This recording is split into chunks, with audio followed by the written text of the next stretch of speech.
Pour moi, notre succès, c'est la qualité de notre bière, la qualité du produit, c'est de ne pas tricher, c'est de croire dans ses valeurs. Et nous, on a mis l'humain au cœur du projet.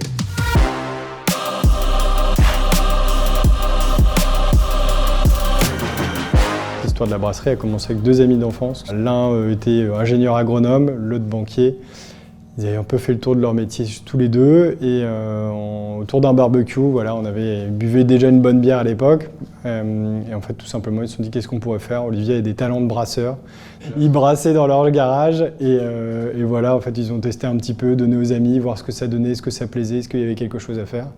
Et voilà, ils se sont lancés dans la bière artisanale depuis 2006. L'explosion de la brasserie, ça a été en 2011, en fait, quand on a lancé la marque Anno Stocké.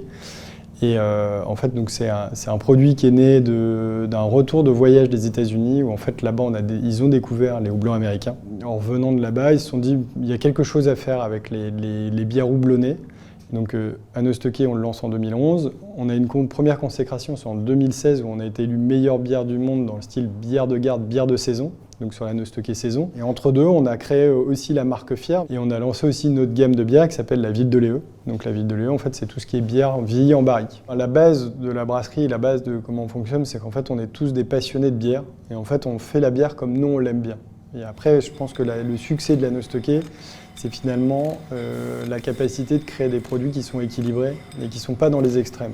Le packaging et le design de la bouteille, c'est des choses qui sont essentielles. Aujourd'hui, on a une concurrence qui est démultipliée. Et si on n'arrive pas avec une belle bouteille, avec une belle étiquette, le client ne va pas l'acheter. C'est obligé. Et en fait, on a rencontré Xavier, qui est un indépendant. Et on a échangé avec lui quand on a lancé la marque Anno Stocké. C'est lui qui a proposé, qui a dessiné les lettres Anno Stocké. Et en fait, c'est avec lui qu'on bosse depuis toujours. C'est important en fait, qu'on soit tous responsables de ce qu'on fait.